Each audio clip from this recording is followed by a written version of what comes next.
मगरिब के बाद आप मुज़दलिफ़ा में आएंगे, वहाँ आपको वक़ूफ़ मुज़दलिफ़ा करना है। Thanks for watching. Don't forget to like, comment, share and subscribe to Maulana Habibullah Rouhani Official. Muzdalifah में अरफ़ात की 9 तारीख अरफ़ात हुआ, मगरिब के बाद आप मुज़दलिफ़ा में आएंगे, वहाँ आपको वक़ूफ़ मुज़दलिफ़ा करना है। अब यहाँ आने के बाद आप एक अज़ान देंगे। यहाँ आते आते इशा से रात को 10-11 बज जाता है। बस इतना आराम से आता है। बाद लोग पैदल चलता है, और जो कमज़ोर लोग बसों में आते हैं, बाद लोगों के लिए ट्रेन के इंतज़ाम भी है, मगर उसका भी एक हदूद है मुज़दलिफ़ा की। वहाँ कंकरियाँ होती हैं छोटे। आप वहाँ जाकर सबसे पहले नमाज अदा करें। एक अज़ान हो, एक इकामत।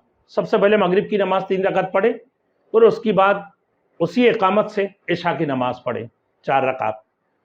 फिर मगरिब की सुन्नत 2 रकात पढ़े, फिर इशा की 2 रकात सुन्नत, 3 रकात वितर, उसके बाद नफल अपना मर्जी है।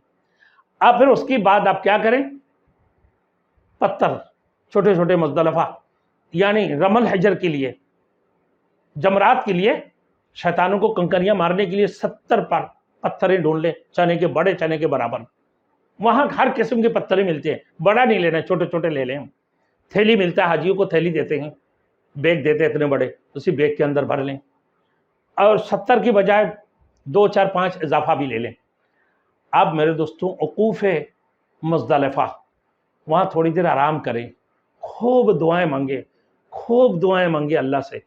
अब फजर की अजान हो गई, सुबह सादिक के बाद दुआ कबूल होने का वक्त सूरज निकलने के बाद, सूरज निकल रहा है उस वक्त, फजर की नमाज की बात, उसी वक्त के अंदर दुआएं कबूल हो रही होती हैं।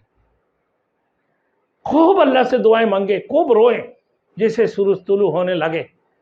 अब मिना की तरफ रवाना हो जाए, वहां से